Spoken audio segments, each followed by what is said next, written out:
views and opinions expressed in this program are those of the participants and do not necessarily reflect the views of BronxNet or the program underwriters. Hello and welcome to a special edition of Open BxRx, BronxNet's special coverage providing you the latest information that matters to you during COVID-19, the coronavirus. I'm your host, Sonyi Lopez, and today is Tuesday, March 31st. On today's show, we'll be joined by several organizations and community members who are supporting the Bronx during these trying times. Coming up today, the Bronx has a new drive-in testing site. Dr. Denise Nuñez from Somos NY will give you all you need to know about accessing testing here in our borough. Then we'll learn about the Bronx Rising Initiative, an initiative to increase efforts to fight the COVID-19 outbreak in the Bronx. After that, the hashtag Cancel Rent campaign seeks the suspension of rent and automatic forgiveness of any rent, mortgage, or utility payment owed or accumulated during the length of this crisis. We'll talk to Community Action for Safe Apartments, Casa, to find out more. Next, we'll talk to a nurse to learn about the day in the life of nurses in the forefront of COVID-19 pandemic in the Bronx. And Vision Services for the Blind and Visually Impaired continues providing services and resources to those in need during this pandemic. We'll tell you more about that later on in the show. Stay tuned. Open BxRx starts now.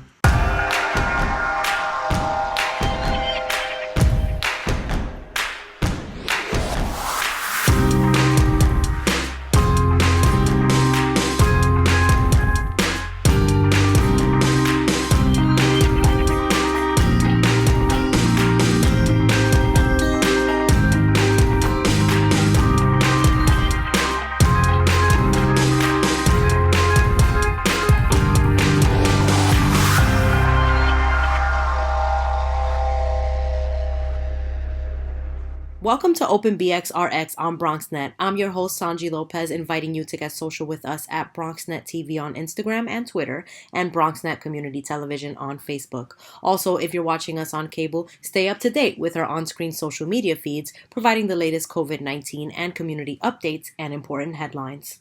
Coronavirus testing. How can you access it? Who qualifies? And where are tests being offered?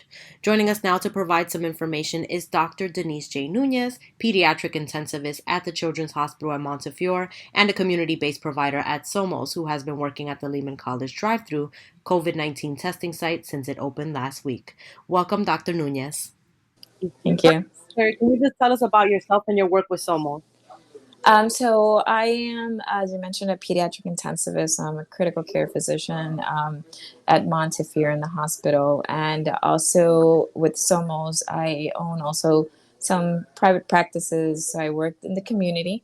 I serve back to my people here in the Bronx, our Latino community. And Somos is an amazing network of physicians managed by Dr. Ramos, and he's been amazing supporting us, helping us serve the community. And one of his innovative practices that he was able to do was actually open at the Lehman site, one of the first drive-through sites for COVID testing or coronavirus testing for our Hispanic community. Right. Doctor, can you tell us more about the testing sites, that one in particular in Lehman, both the walk-in and the driving sites? So what we were trying to do is see how we can, the numbers are don't really reflect our community, and our community doesn't have really all, we're underserved. Normally everything gets tested a little bit last, sadly. So it doesn't really reflect how sick we are. So Somos and Dr. Talaj decided to open this, looking for like a convenient place, and we're able to find Lehman College, their parking lot, which is huge. And it's right in the middle of the Bronx, and it's a great accessibility for patients. And we were able to open this site last week, where people can drive through and can get tested if they have the symptoms.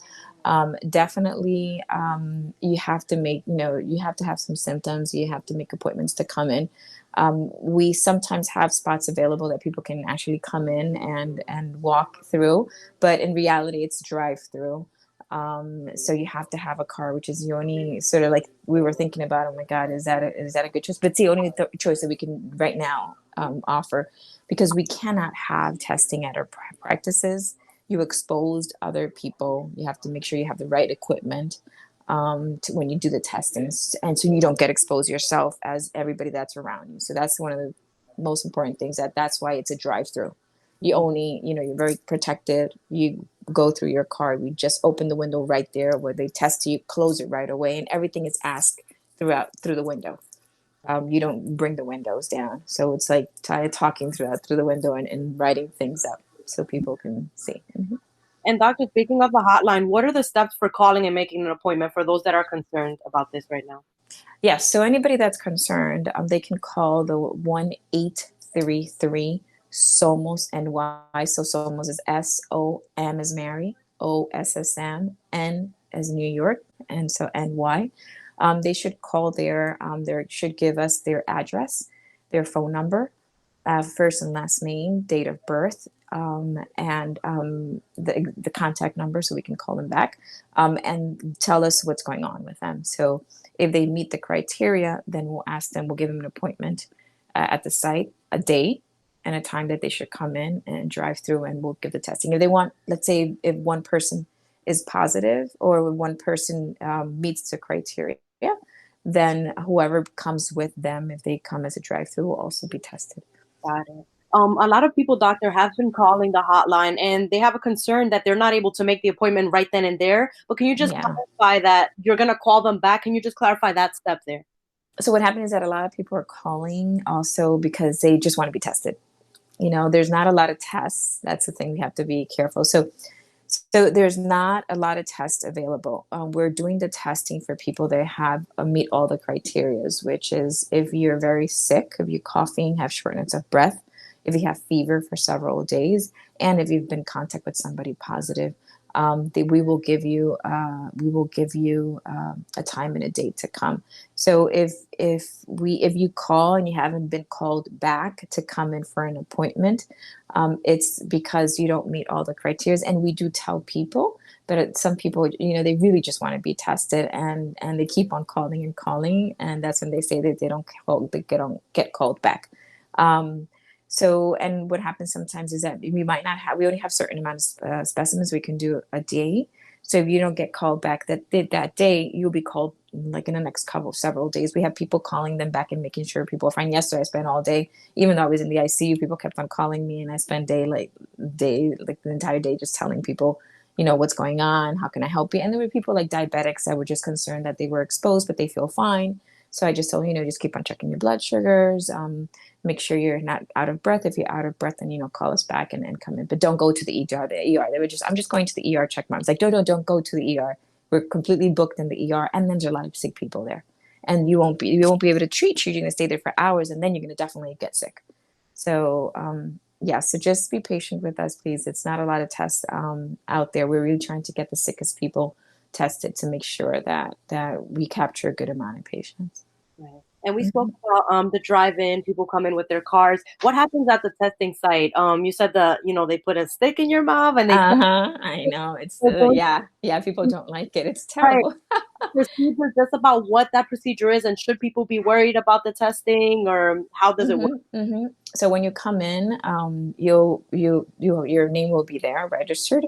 Then they'll ask you to go around until where the big tent is that you're going to go with your car inside. Before you have to present a paper that's going to be shown at the window site when you see us and when you see the doctors or the people that are doing the testing. Then once they confirm it's you, they will ask you to bring the window down and put your head kind of flex a little bit, extend your neck and close to the window. One of the providers, it's going to have a stick. It's a very flimsy stick. It looks like a Q-tip, but a long Q-tip.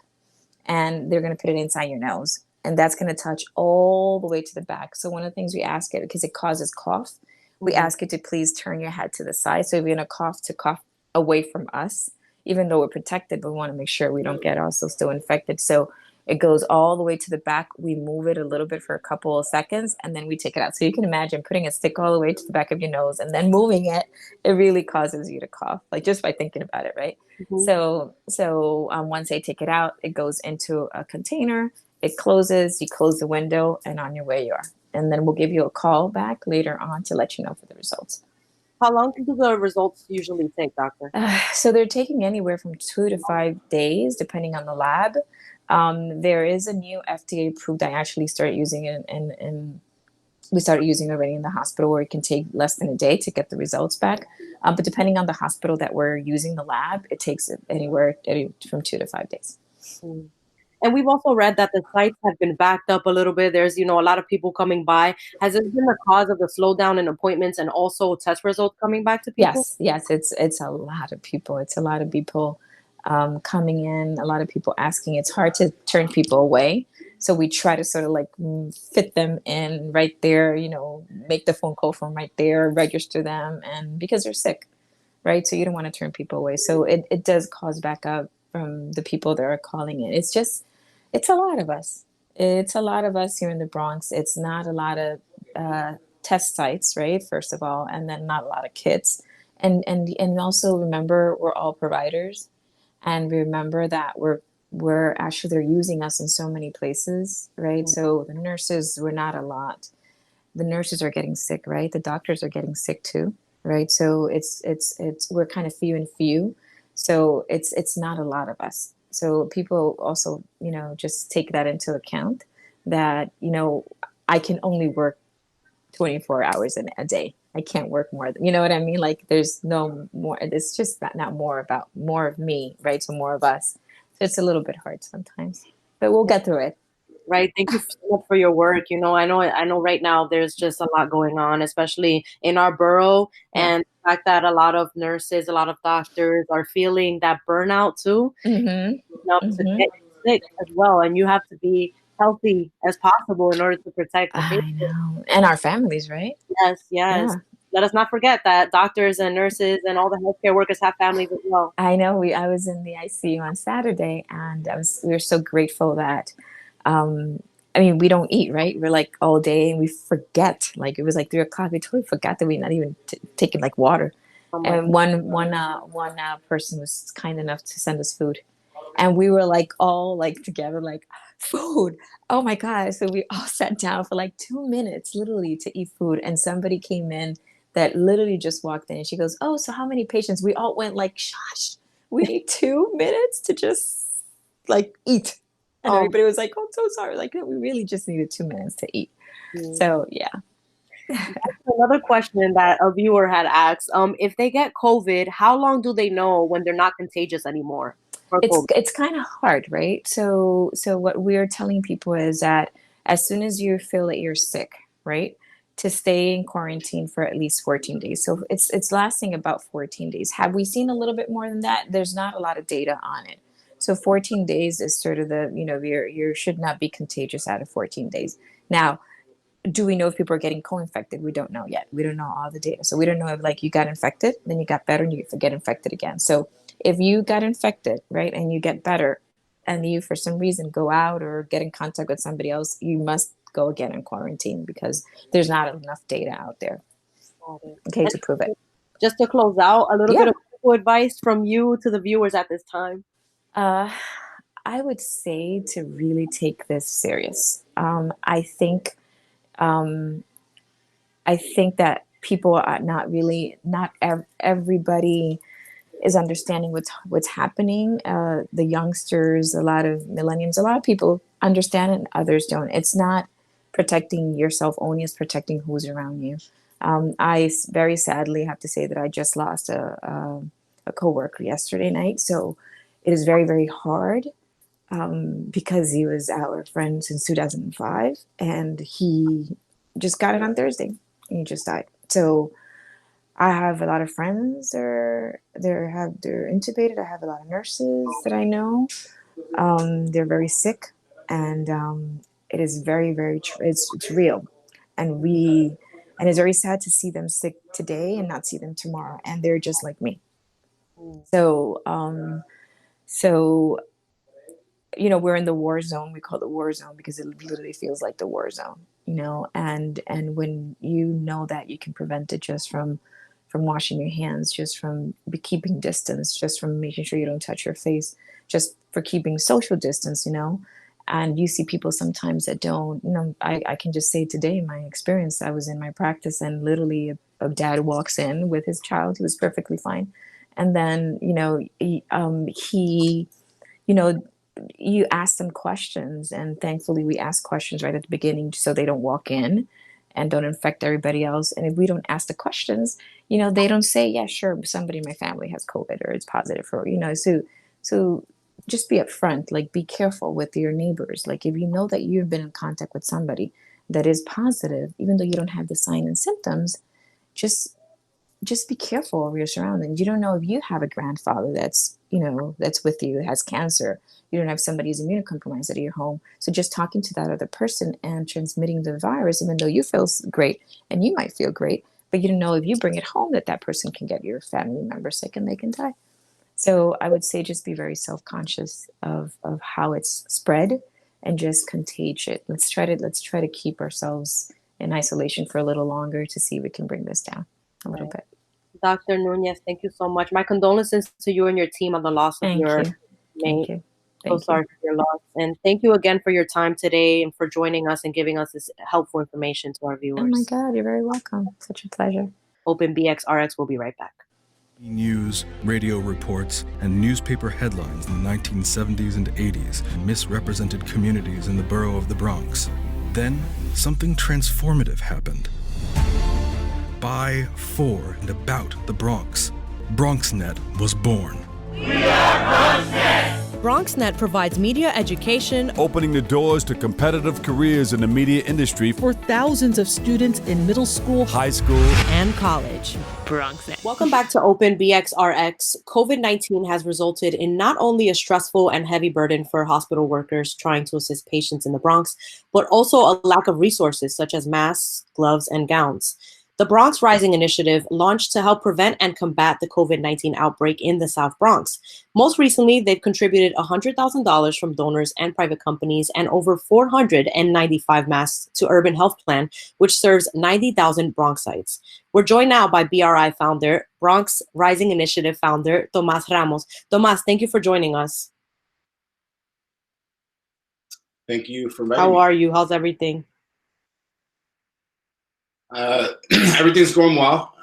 Things are a little rough, just like everybody struggling, and we just don't know what is happening with this virus and what's the long-term effect in our communities. But we're here, and we guys gotta keep on pushing forward. Absolutely. And I know that, you've started Bronx Rising Initiative. Just tell me, what made you realize that you needed to start this organization right now at this moment? So when this virus started becoming serious, I sat down to myself, and as you all know, I am a candidate, and I'm just like, there's absolutely nothing I can do as a candidate when it has to do with actual passing policy, because I'm not an elected official.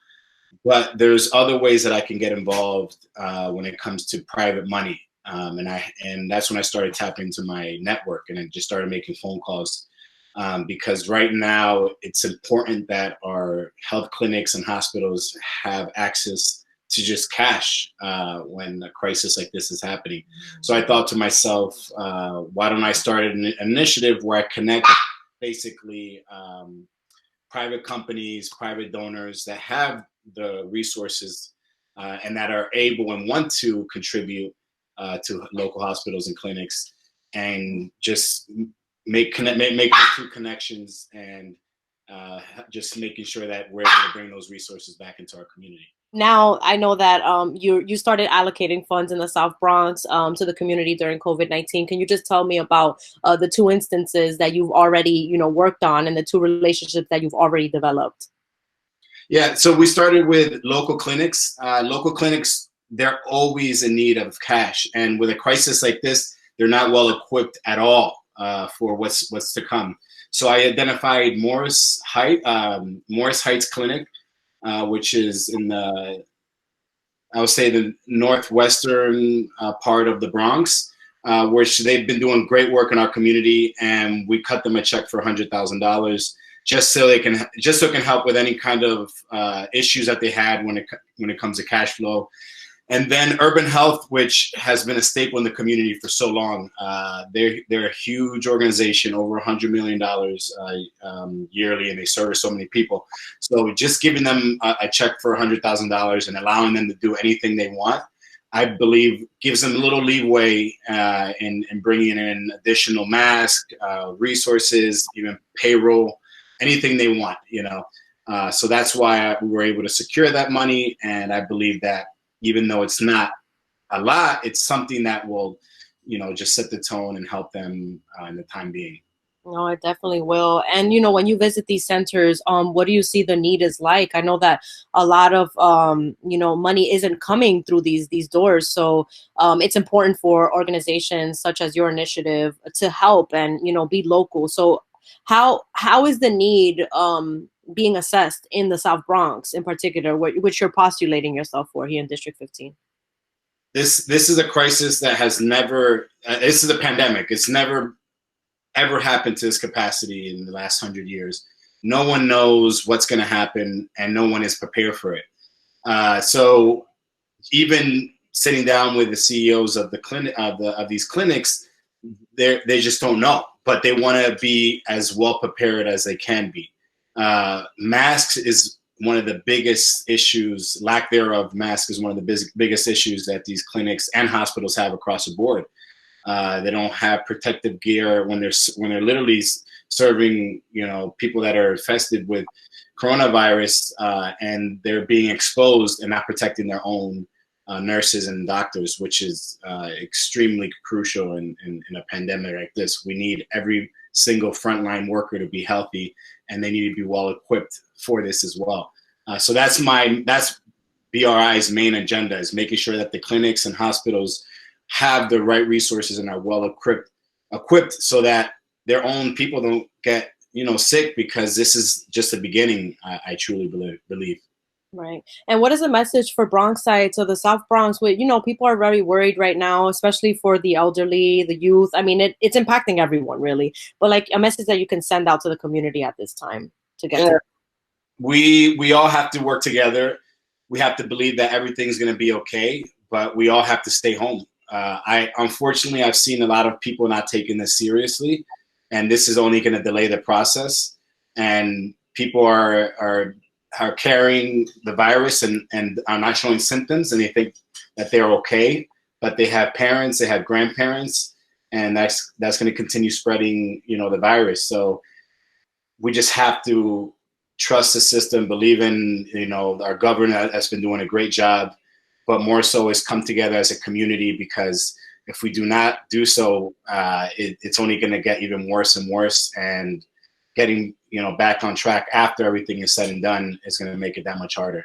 Right. And Tomas, one last thing. Do you know what the next step is for Bronx Rising Initiative? I know that you're gathering, organizations that need the help. What's next? Yes. So our next focus is major hospitals. So we actually already cut a couple more checks. These are major checks to 2 major hospitals in the Bronx. And this is to fully increase capacity through ICU beds. This is a major thing that the governor has been talking about, the major thing that the mayor has been talking about, increasing capacity to hospitals. So BRI has some amazing stuff coming up in the coming days, where we were able to increase capacity 25, 30, 40% with any given hospital that we were able to contribute these financial resources. What this does is make sure that when things get worse, that we do not lose lives because lack of ICU beds. So that's our main focus right now, is making sure that hospitals are well equipped and are able to increase capacities. So that is what I'm working on now, and you will be seeing more of that coming soon. Got you. And if anybody's listening that can be a donor or can help this initiative, how can they get in touch with you?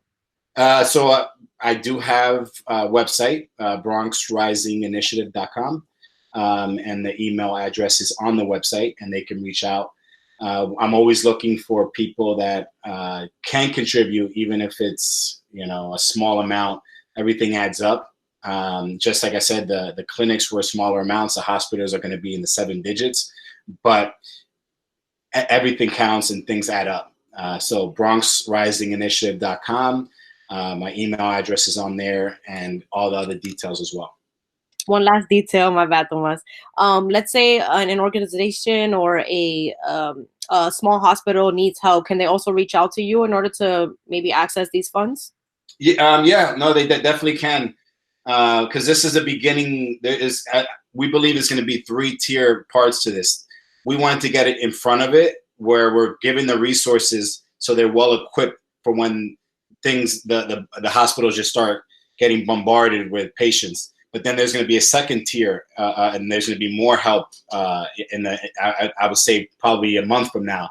So yeah, it's reach out. Even if I can't get contributions today, I know that the companies that I'm working with are continuing to want to be involved in giving money to the Bronx. So yeah, reach out, and I'm going to continue working as hard as I can to make sure that the money that is needed in our community comes back to our community. Right. Thank you so much, Tomas, for joining us today. Thank you so much for having me. Thank you for the work you're doing to help the South Bronx through this tough time. And, for the folks out there listening, you can visit BronxRisingInitiative.com to find out more information. Open BxRx will be right back. Thank you. Taking public transportation, don't touch your phone. Carry hand sanitizer and use it immediately upon leaving the bus or train. Avoid touching your face. If someone is coughing or sneezing, move away. Wash your hands with soap and water as soon as possible. Limit contact with poles. If possible, avoid rush hour. Don't eat or drink on public transportation. Keep your bag off the floor or other surfaces. Avoid directly touching turnstiles. Stay up to date with the latest from your local health department and CDC.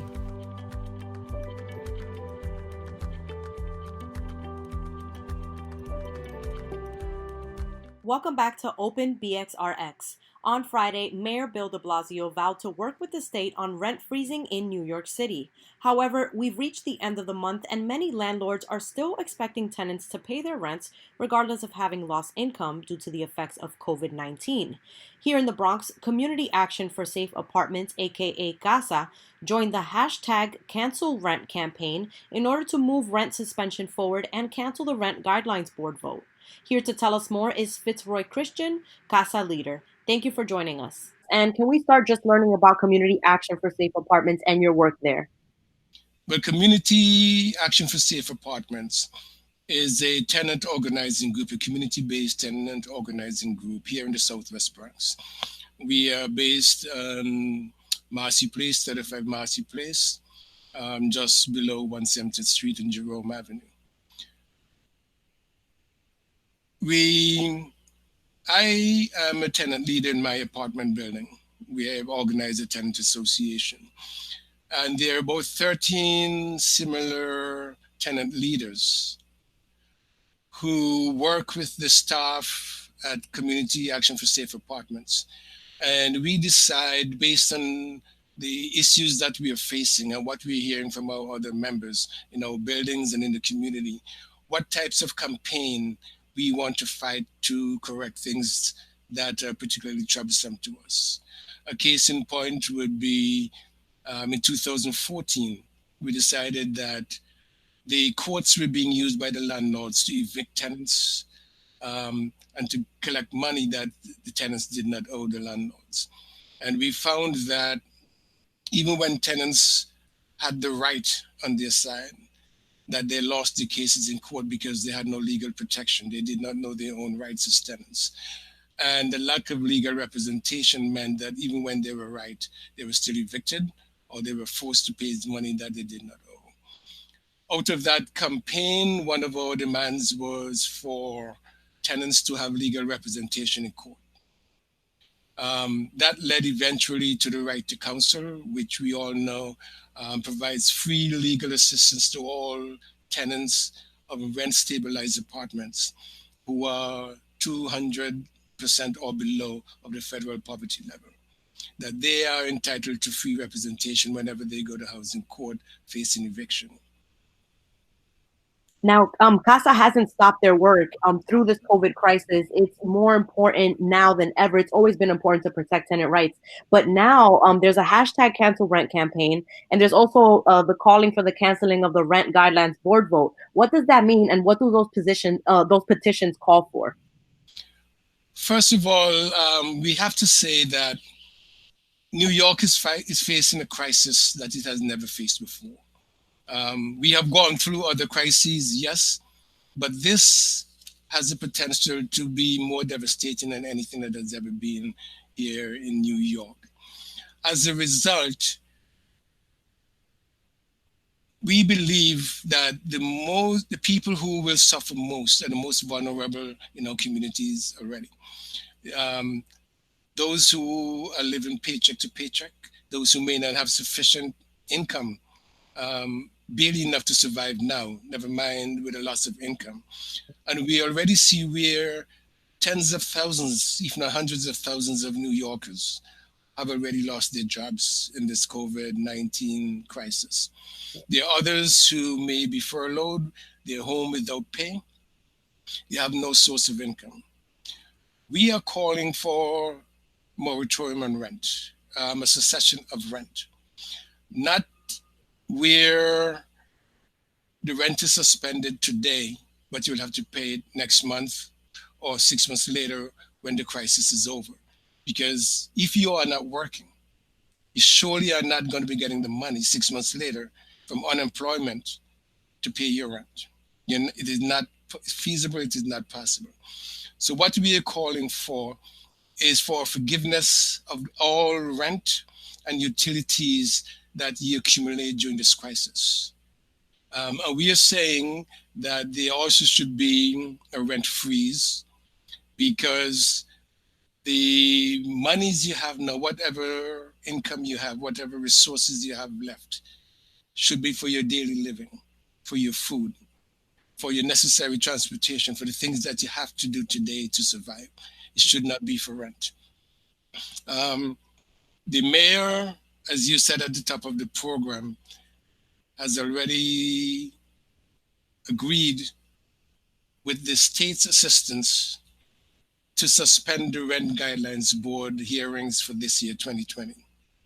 That would in effect be a rent freeze. It means that for 2020, all rents would be the same. The landlords must, in rent stabilized apartments, must offer a rent renewal increase so that tenants would have the same rent in the next year as they do have now. But that does not mean that landlords do not have the right as of now to go back and ask for the rents that have not been paid. We're saying that should not happen. That rent should be forgiven. The state and the city has the means.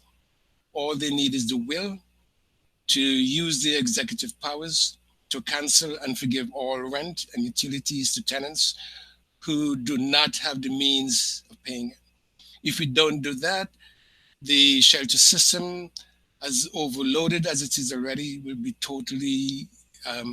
considerably worse, because there are a lot of people who are going to be evicted if they have to pay these thousands of dollars that they accumulate between now and the end of this crisis. That should not happen. It is important for the state and the city to come up with a policy immediately of how they're going to preserve the homes for those who have homes now, and also protect the homeless. We have to provide homes for them too. Being out in the streets, they're even more vulnerable with coronavirus than they are before it. The health of the city and the longevity of the city are in the balance right now, and both the state and the city have to take action to provide homes for the homeless and to protect those who have homes right now, and to forgive the rent and the utilities so that they use whatever resources they have available to them now to live and to survive, and not to be fattening the already over bloated coffers of the landlords and the real estate industry. Right. And now, speaking of evictions, can you please tell us about the eviction moratorium right to counsel and housing justice for all we're able to win, and what this means for tenants at this time? What this means is if you do not have April's or May's rent, you should not worry. The courts are not accepting any eviction petitions or any petition from a landlord except or from a tenant, except for very serious cases like there's no heat or there's no hot water. If there's a major leak, let us say that is damaging the floors, which means that the ceilings may collapse because of the weight of the water or whatever. Yes, HPD would come in or the court will come in to give orders for the work to be done immediately because of the life-threatening situations that that brings up.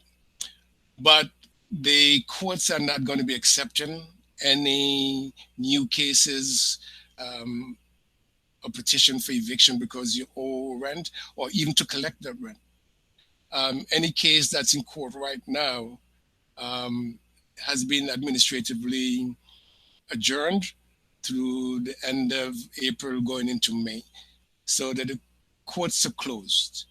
So tenants should not fear having to leave their homes to go to court. There's no court, and they will not be until further notice.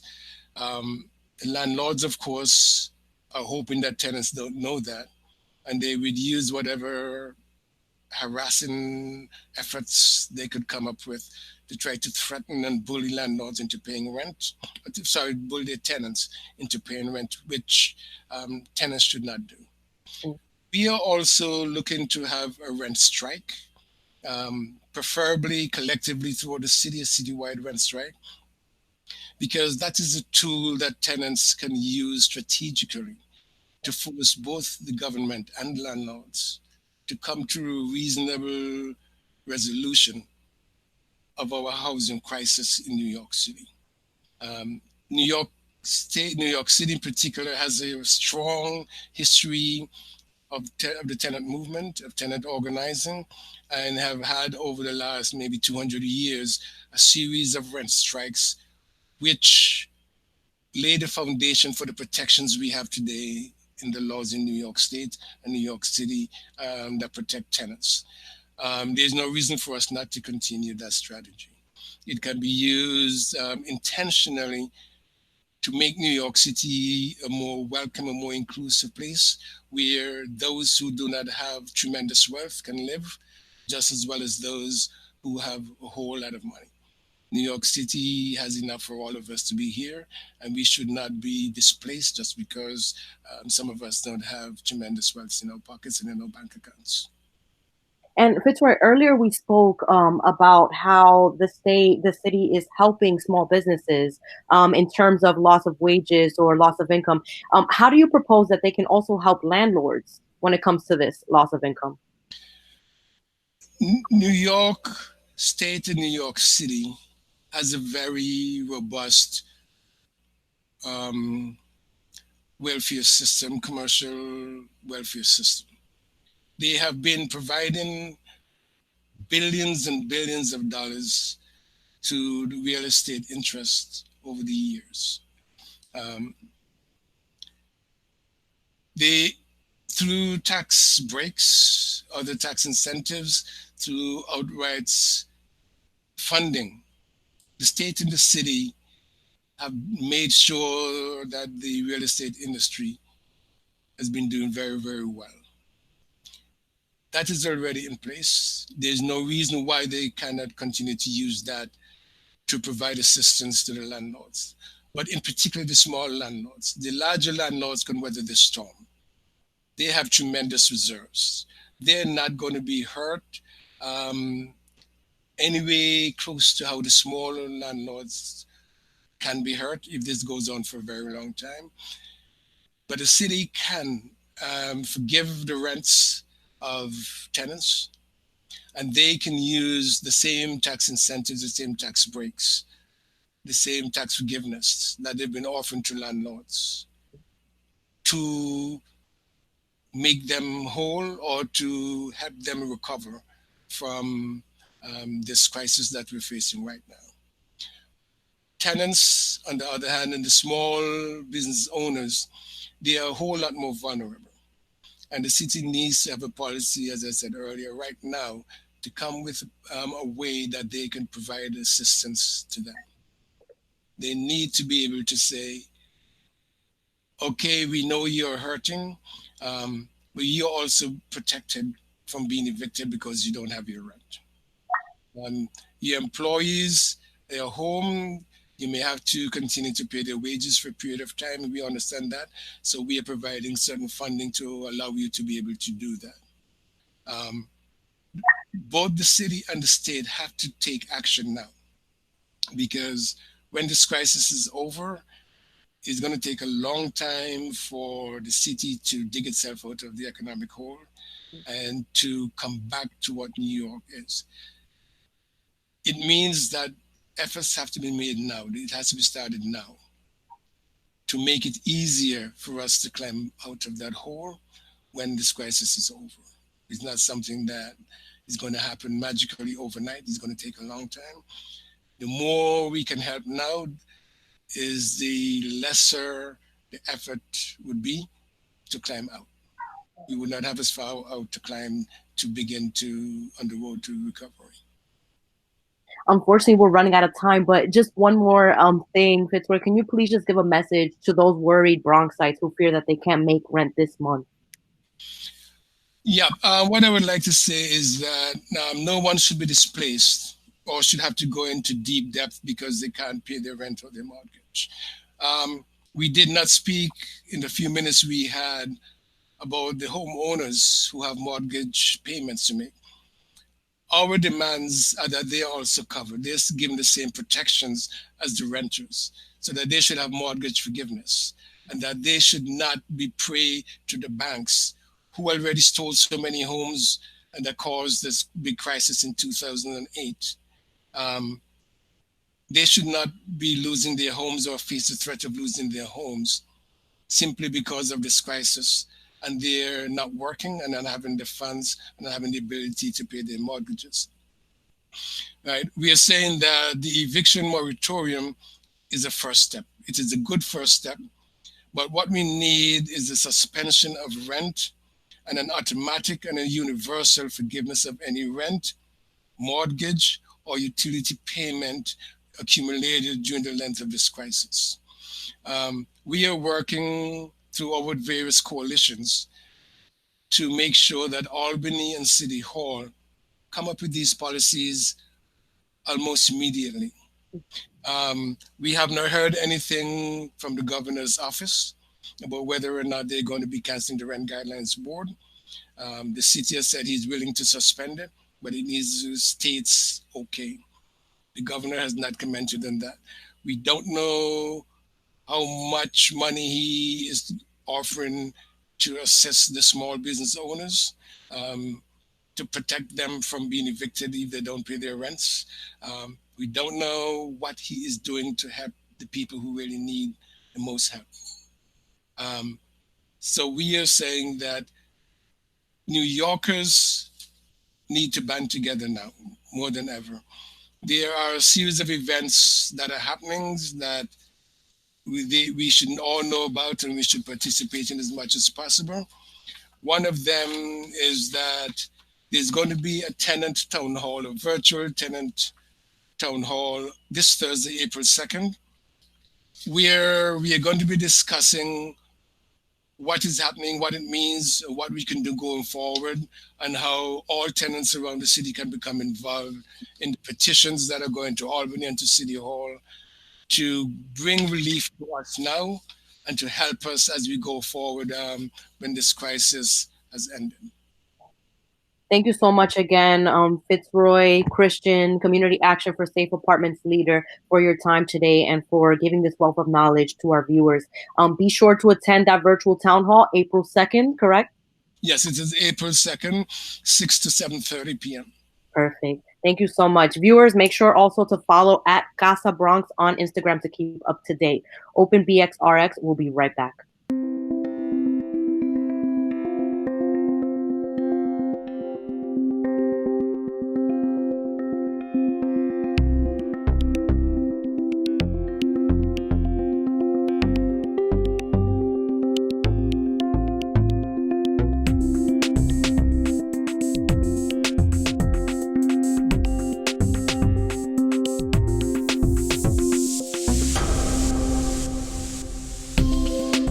Welcome back to Open BxRx. Every day, hospital staff put their lives on the line to take care of others, and now more than ever through the COVID-19 pandemic. Today, we're speaking to a nurse who works at Lincoln Hospital here in the Bronx to learn about a day in her life in the wake of COVID-19. Thank you for joining us, Narelia Oliveras-Arzuaga. Thanks. Nice to be here with you guys, Sonyi. Thank you. How are you feeling? How are you doing? That's the first thing I like to ask up top. Sheesh, that is a loaded question. I think I first want to say that I'm grateful because I'm okay. My family's okay. We're not lacking anything right now. We're not really concerned about how we're going to be after all of this. I think everyone's going to be okay, physically, financially. But I'm sad, I'm sad because a lot of people aren't going to be okay after this, mentally, physically. This virus just highlights a lot of the issues that we have in terms of how to handle something like this, in terms of how safe we really are. Like, public policy is in place that doesn't really prepare us for something like this. So this is unprecedented. Right. So mixed emotions, definitely. And can you give us like a day in your life, what time you wake up for your shift and like how it is to get to the hospital? Do you drive there? Do you take the train? Describe your commute and like a day in your life as a nurse. There's a whole lot that happens. My days are really long. I actually, I try to get up by like 5:30. So between 5:30 and 6, the latest, I'm up. I am fortunate that I'm able to drive to work, and from where I live to Lincoln, it's actually not that far. It's about a 20-minute drive. Lately, it's been like 10 minutes because there's been no traffic. With all this that's going on, there's been very few people in the street and few people commuting at that time of the morning. I actually start my shift technically at 7:30, and it's 7:30 to 8 p.m. So it's a 12-hour day, 12.5-hour day. Wow. Yeah, we don't get paid for our lunch. So really they consider it like a 12-hour day, but you're really there longer because you try to get there earlier than 7:30. And you spend like half an hour getting report from the night nurse who gives you, like, they sign off to you, the patients. Mm-hmm. So usually we go around to the bedside, look at the patient together, discuss what's going on. Now in the wake of COVID-19, the doors to the rooms are closed to keep germs and whatever's in the air outside, like inside the room, the patient. So it's different. You have to gown up when you go inside the room. And so right now, as it is about half our unit, we have a 40-bed unit where I work, and we do step-down telemetry. So basically what that means is everyone is on a heart monitor because there's some either cardiac or respiratory issue that we want to monitor all the time. Mm-hmm. And step down is not ICU, but it's not a regular medicine floor. It's like an intermediate level of care. So we see some pretty sick patients on the regular, a lot of ventilators and things like that. Now with COVID-19, we're taking ICU cases. ICU is down the hall, and they are overwhelmed. We have 2 ICU departments. They have about 12 beds each, and they have been completely overwhelmed. Just about everyone in the ICU is vented and doing pretty poorly. Wow. So they have decided, they being hospital administration, has decided to give us ICU cases because we're the next unit that can handle ICU. So everything's kind of been changed. We have ICU doctors now and residents on the floor with us 24/7. They are working 12-hour shifts just like we are, where sometimes they would work like 8-hour shifts and they'd alternate between 8 and 12s. That doesn't really happen anymore. Everyone's there just like we are. So doctors are there 7 to 7. And then the night team also comes 7 to 7. So, but it's kind of nice that they're right there, that we don't have to like page or track them down. It's really like a lot of teamwork, collaboration, which is really important right now because no one can do this on their own. Doctors, nurses, respiratory therapists, nobody can handle this madness on its own. It needs to really be like just teamwork 24/7. And the good thing is a lot of that has been going on lately. My gosh, I can't even imagine, how it's going there, but thank you for describing it to us. Can I just ask you how long you've been a nurse and if you've ever dealt with something of this nature, of this severity at a hospital before? So I actually have been in the field for, oh gosh, I think I started off as a nurse's aide actually many, many years ago. And so I did just a basic training for that. And then I worked in a nursing home. And then I became an LPN, which is like a step down from RN. But basically altogether, it's been about seven years now that I've been in nursing. I've been a registered nurse for the last 3 years, and I just got my bachelor's degree this past December. So in the hospital, I've actually only been in the hospital about 8 months now. I was actually in a clinic before that, and I got a lot of experience there. But in the hospital, this is my first actual hospital job. So, yeah. Oh my gosh. So all of this is just like, ooh, it can get overwhelming, but you're all trained and you're all equipped in order to handle these type of situations. And fortunately, like you said, you're working in a team. So I'm glad to hear that you're all hanging in there together. Also, Narelia, can you just talk about the equipment and resources right now? Is there a lack at the hospital that you work in? Have you seen that, you're having a hard time keeping up with the equipment and the resources? So definitely that's been a question on everyone's mind. That's definitely a priority because we can't do the work that you do if we, the health workers, get sick. Who's going to come in to take care of these patients? In order for us to protect ourselves, we need that PPE, that personal protective equipment.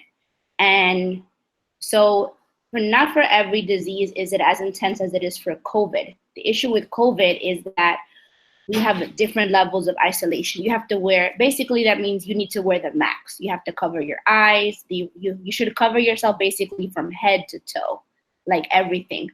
So usually we just have to wear gloves, maybe a mask or a gown when we enter the room. For COVID, you need to wear everything. So yes, we are going to run out of PPE. It's been expected. New York has been hit the hardest state so far. So there's just no way to keep up the demand. I've read statements from different hospitals like Columbia Presbyterian that have said they've gone from using something like 4,000 to 40,000 masks a day. The numbers just mean that supplies are going to keep up with demand. There's no way we can do this. But thankfully at my hospital, we've been okay so far. We have not run out of anything. We get deliveries about 3 times a day of carts that are loaded with everything. And we always have a charge nurse every shift that prepares basically bundles for us. So we have everything we need in there, our hat, our gowns, our face shields, everything is kind of prepped for you. Which kind of helps because every single time you have to go into the room, you literally have to put on every single thing. So to be tracking down piece by piece would be really time consuming. And sometimes there isn't time to track it down because your patient may not be doing well. You have to run into the room. It's happened to me already. Last Saturday, I had a patient that was basically his blood pressure was crashing and I had to run into the room. Thankfully, my bundle was there. I got dressed super fast and I went into the room to fix his medications. So we've been okay, but everyone's talking about how the lack of PPE is going to hit us eventually. So we're kind of bracing for that. Another issue that I found is that our tests are coming back super slow. So we keep putting on everything, going into these rooms, not knowing if the patient actually is COVID positive or not. So if tests came back faster, we would actually know, and that way we could not need to use so much PPE every single time. Right now, a lot of our patients are rule out COVID. Some of them are positive, but a majority of them are rule out. And the rule out, you have to treat it like it's a positive until you know otherwise. So we're using hundreds of equipment per shift. It's just a lot. Wow. And have you treated any patients with COVID at the moment? How does it feel to do that? And what is the process like behind treating patients with COVID-19? Yes, I have treated patients with COVID. I've been treating patients with COVID for the last couple of weeks, I would say, which is when New York started to get really slammed, I think. It really depends on the patient. I had a patient who was perfectly fine. All she needed was some oxygen that was being given to her and IV antibiotics, but she was alert, she was oriented, she was ambulatory, she could walk. So there, she was fine. It runs the gamut, basically, the spectrum. I've had another patient Saturday who was on 3 different medications for his blood pressure, heavily sedated, on a ventilator. Really, really not doing well. We took x-rays and his lungs 48 hours before I got him were completely different. But that's what COVID-19 does. That's what pneumonia caused by COVID-19 does. It wipes out your lungs. So you have very little lung function. So he was doing really poorly. He was actually an ICU case. So it really depends on what's going on. I think the better your patient is, the less you have to go into the room and expose yourself. All of that is obviously, it's a good thing. The sicker your patients are, the more they need from you. The more resources we're using, the more mentally exhausting and draining it is to care for them. So it depends. It depends on how your patient's doing. Majority of patients have not been so lucky to be ambulatory and all of that. We've gotten a lot of patients that have been, by the time they come to us, they're already vented. And right now, Narelia, clearly, I'm gonna put this in air quotes. You're taking a break, right, from work, but you're honestly like thinking about this constantly. I can imagine, because it's so hard to be in your position and, and all these staff. So, we thank you from the bottom of our heart for doing this work continuously and throughout this COVID-19 pandemic. But right now, like in terms of shifts, like how are you? I know you described like the hours, but do you get a break throughout the week where you can get a 2-day rest or something like that? How are the nurses resting? So we usually work 3 to 4 days a week. So, which is kind of nice, because to do this all the time is exhausting. Before COVID, now it's almost like impossible, to work more than 4 or 5 shifts a week. That would be so crazy. But yeah, so most of us have not been asked to work overtime yet. This thing hasn't peaked yet, like everyone's talking about. So it may come in the future, but usually we're on 1 or 2 days, sometimes 3, and then you'll have like a nice break after of like 3-4 days off. I just worked 2 days, and then I worked actually over the weekend, so Saturday, Sunday, was off Monday, and then went back Tuesday, Wednesday, and I'll be off until next Tuesday, which is kind of nice. I get like a 5-day break. The unfortunate thing is that you're stuck home. So, there's not really like many options for you to like kind of relieve the stress, so to say. But I try to turn off the news and not overwhelm myself, because like try to tell people like, don't send me a bunch of COVID information. I know all about COVID. Like, don't send me like news links or whatever. Like I'm living it. Like I know what it is. Oh my God. So that mental break is really important, to try to like step away. I'm home. I'm trying to like, relax, clean a little, just, give yourself that break. De-stressing. And speaking of that, last question, if you can offer any advice to the Bronx community, what would you say at this time? Definitely, there's a lot of advice to give, but listen to the authorities in the in the public health field, such as the CDC, government authorities. Don't listen to everything that you hear. There's a lot of misinformation still going on, unfortunately. Also, try not to freak out. Everyone does not have COVID-19. And just because you may have a symptom here or there doesn't mean that you should run to get tested. They're all overwhelmed. Hospitals are overwhelmed. Urgent care centers are overwhelmed. There's things to follow online. The CDC gives us really good kind of guidelines about whether you should get tested or not. So, follow that, kind of try to keep calm. Turn off the news every once in a while, try to make the best of being home in this bad situation. Maybe do a project that you haven't, had time to do before, or something like that.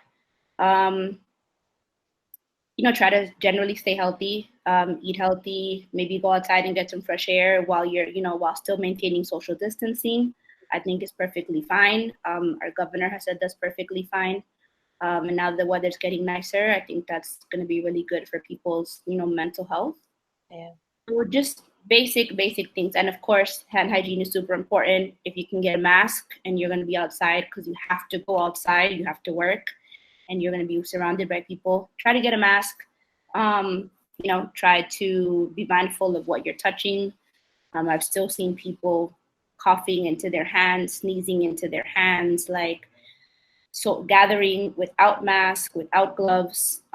It's really disappointing, especially for someone like me that's working so hard to fight this thing. And it's not just me, there's an entire community. All the medical professionals in the world basically are fighting against this virus that isn't even alive. So help us out, seriously help us out by just, and yourselves out by just being smart. Think about what it is that you're doing, because all our actions right now, everyone's actions, have serious consequences.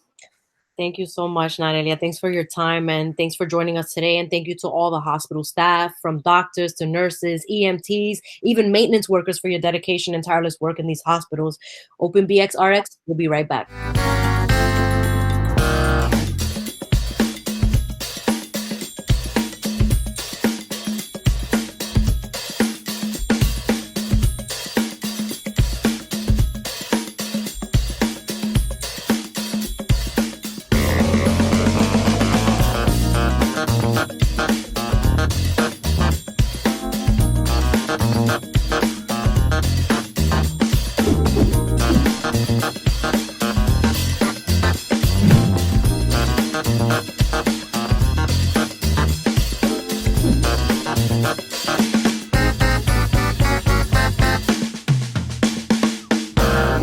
Welcome back to Open BxRx. COVID-19 presents risks and challenges for people with disabilities around the country. Vision Services for the Blind and Visually Impaired continues to provide services and resources to those in need during this pandemic.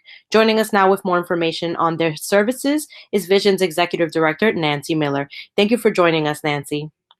Thank you for having me.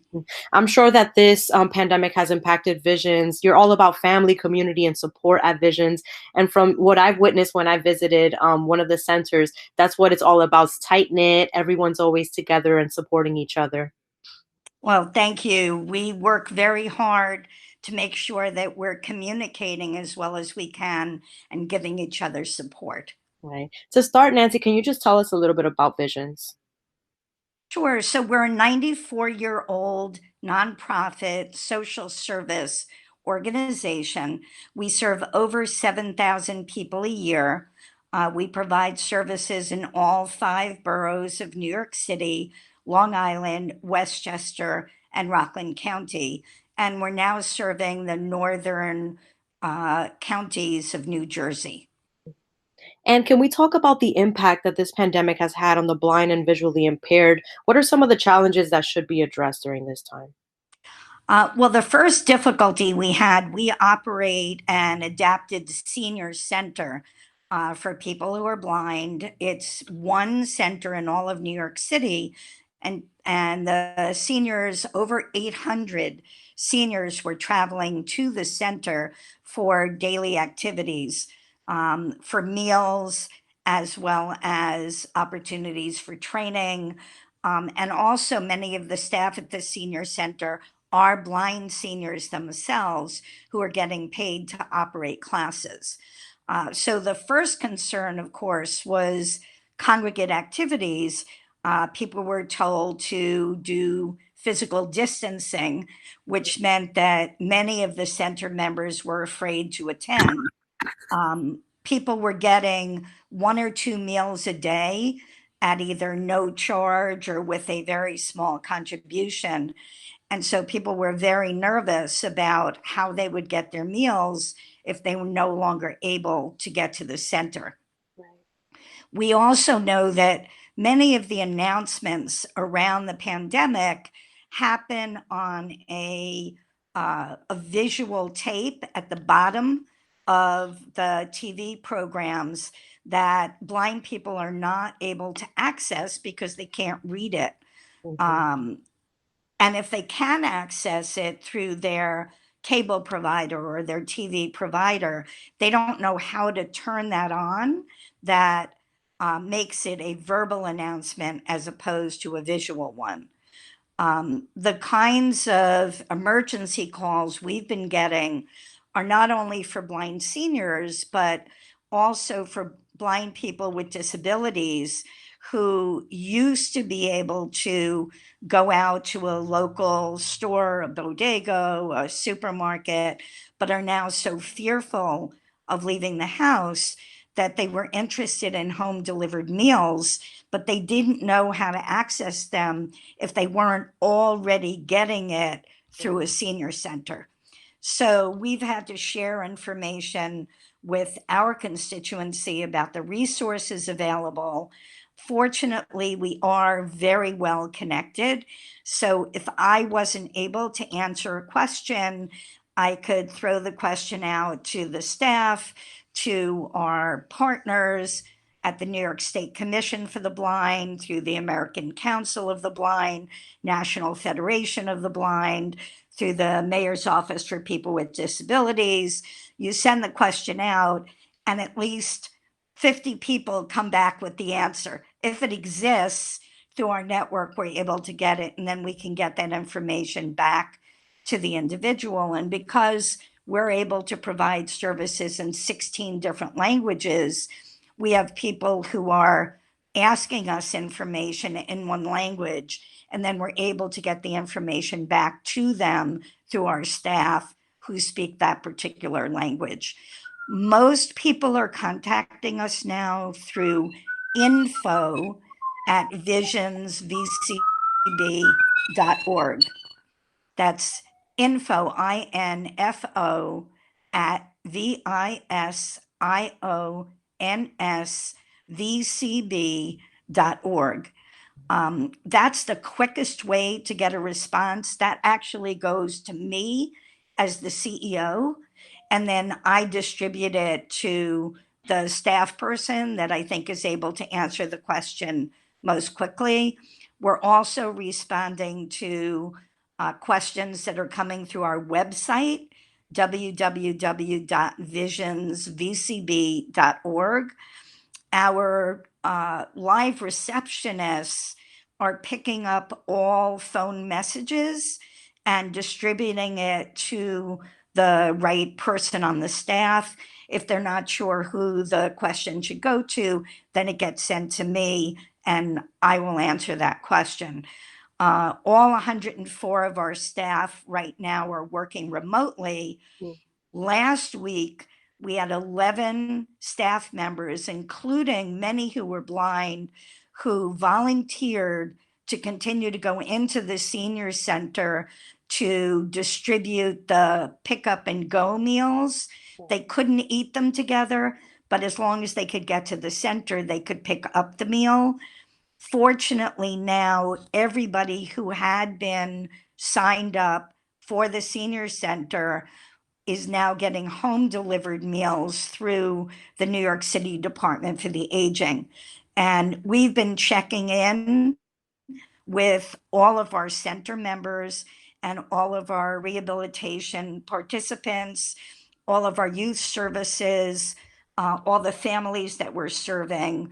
We're using the time now to make phone calls and communicate through email to make sure that people are getting the support that they need, encouraging everybody to stay home, wash hands, giving them the information about the signs of the COVID-19, what they should be watching out for, and making sure that they feel connected.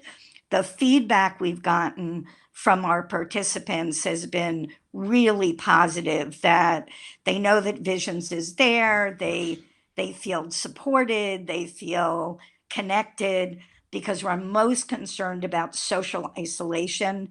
It's one of the biggest difficulties that blind people feel, especially in a time where you're supposed to remain at home. If you live at home and you don't have internet connection, you don't have a computer at home that you can use, it can be extremely isolating. So those phone calls and those check-ins and letting them know how to reach us has made a huge difference for them. We're also providing technology support for blind college students that are now taking all of their courses online. If they need technology help, we have our technology trainers who are available to do remote help desk, and they will call the college student and walk them through how they can connect to the course that they're trying to take, and making sure that the accessibility features are turned on. We're also helping public school students with the same problem. What we find, however, particularly for our Bronx participants, but true throughout New York City, we serve a relatively low income population. And many of the students, the adults, and the seniors that we're working with do not have internet connection, do not have accessible computers. So sometimes it's getting them the hardware first and making sure they know how to connect into the free internet before we can give them the help to connect to their class. So Right. it's a 2 or 3 stage process. So it's safe to say, Nancy, that Visions has adapted to this remote services and continues to provide the support and resources during COVID. Can you just elaborate on the services that are being offered? I saw the newsletter earlier today. Right. So we're offering a phone check-in with all of our senior participants. We're offering technology assistance through our help desk.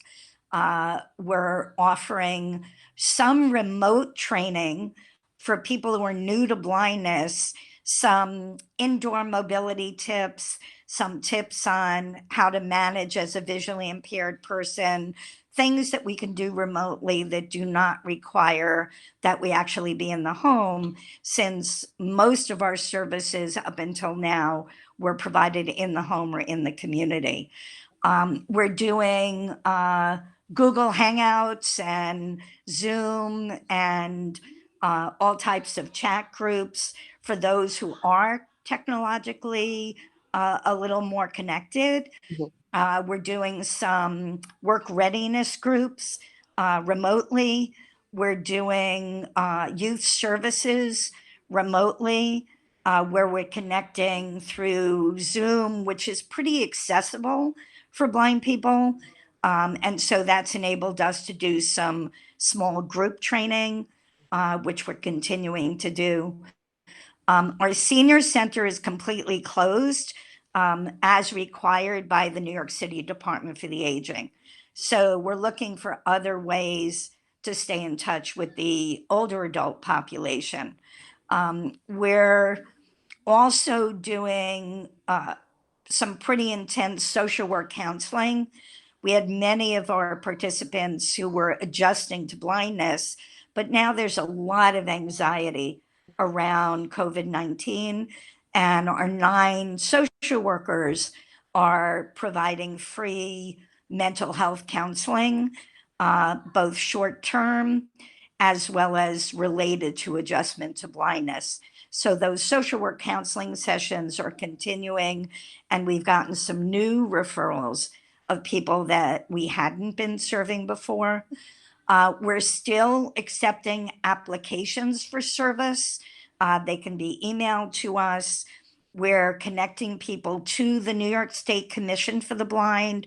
They're still processing applications. It's just taking a little bit longer since it's all being done remotely. But we're encouraging anybody who is legally blind, who meets the federal definition of legal blindness, to get in touch with us, either through phone or email, and we will try to help out. Today, I got a desperate email from a 36-year-old Bronx resident who is legally blind and disabled and has a 17-year-old daughter, and she is running out of food. And she had no idea how she was going to eat or feed her daughter. And we were able to connect her with the New York City application for food. You don't have to be a senior in order to have home delivered meals. And this was so important to her. Everything else was something that could be delayed, but this was something that was truly an emergency. So we were able to help her out with that. That is wonderful. And Nancy, Nancy, one more thing. Have you found that the COVID-19 responses to date have been inclusive enough of people with disabilities? The New York City Mayor's Office for People with Disabilities has been doing a weekly phone call at 1 p.m. connecting with the disability community. And that's been, very helpful in keeping the community connected. The Department for the Aging was very responsive when we told them that many of the seniors that we serve, which of course they know, are blind and also have other chronic problems. They coordinated with us. It was a little bit disorganized in the beginning, but things seem to have been smoothed out today. So I think that the city has done I would say, a good job of making sure that people with disabilities are accounted for. However, in any emergency, the lack of internet connection really is the most difficult problem for a person with disabilities. And people just don't think of using the phone anymore. And the city offices, if you call, they don't respond by phone. So everybody's remote. Now, the real divide are those people who don't have internet access. We're trying to do the best we can to get the information out to the blind community through our own participants, but also through the blindline.org, which is our information and referral system, also getting it out through the consumer groups, making sure that we're all communicating with each other. So that's been really, really helpful. The Human Services Council has been holding calls 3 days a week as a way of compiling all the information to be communicated to the city. And then they're going to the city with the questions and they're coming back to the nonprofit community with the answers. So it's been a way that we can all communicate as a nonprofit community. And then they're also hosting a call-in for executive directors only, so that we can talk about not just supporting our participants, but 30% of Vision staff is blind. So my job is not only making sure that we're meeting our nonprofit mission, but that we have the staff to do so. So my goal is no layoffs. We're keeping everybody busy. Everybody is getting paid.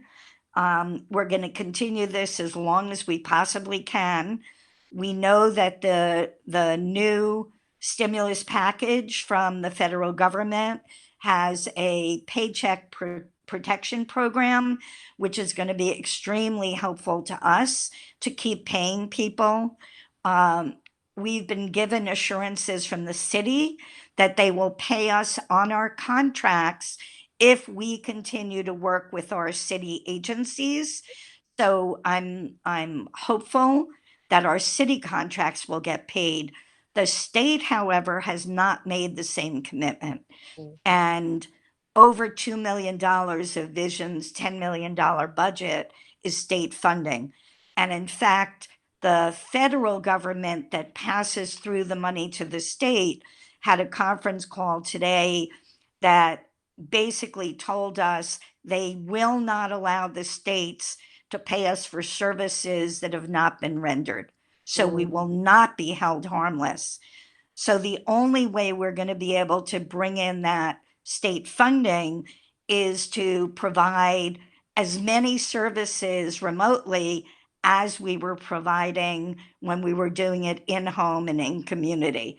And that's going to be a tough ability to keep up, but we're working on it through all of these different remote opportunities, we do have nonprofit Google Suite. We're one of the nonprofits that Google has given all of its suite opportunities to. So we're using all of those remote access opportunities. We're sharing information amongst the staff. We're sharing information through Google Chats, Google Groups, Google Hangouts, using that as much as possible. We're using the free Zoom, but there are going to be certain things that we just can't teach remotely, like how do you teach a blind person how to cross the street safely? We can't do that until we're back out in the community. So we're preparing for this remote intervention to continue till the end of May. If we're allowed to go back to work sooner, that'll be great. But we're expecting the next 60 days are likely that our workforce is going to continue to provide services remotely. And we're keeping everybody busy. We're taking lots of training and webinars and continuing education. We're doing all of our staff meetings remotely. I'm doing once or twice a week email to all the staff from me directly, and we're sharing resources about what can be done. And because so many of our staff are blind, a lot of the solutions that they've come up with not only work for our staff, but also work for our participants. And that's really what the goal is. Thank you, Nancy. And to close out, can we just hear if anyone's listening to this program and needs assistance and resources, how can they get in touch with Visions? So the quickest way is to email us info@visionsvcb.org. I'll spell that info@VISIONSVCB.org. You can also call our main number. Our toll-free number is 888-245-8333. However, it may take 24 hours before somebody will respond because, again, we're picking it up remotely and then we're giving it to the staff person that has the time in their schedule. Thank you again, Nancy, for your time. Thanks for joining us today. And for you, the viewers, please visit visionsvcb.org to find out more and see how you can help and support Visions. That's all for our show today. We thank our guests for joining us and for their hard work serving our community during these trying times. Thank you for tuning in to BxRx. I'm your host, Sonyi Lopez, wishing you and your family safety and wellness now and always. Until next time.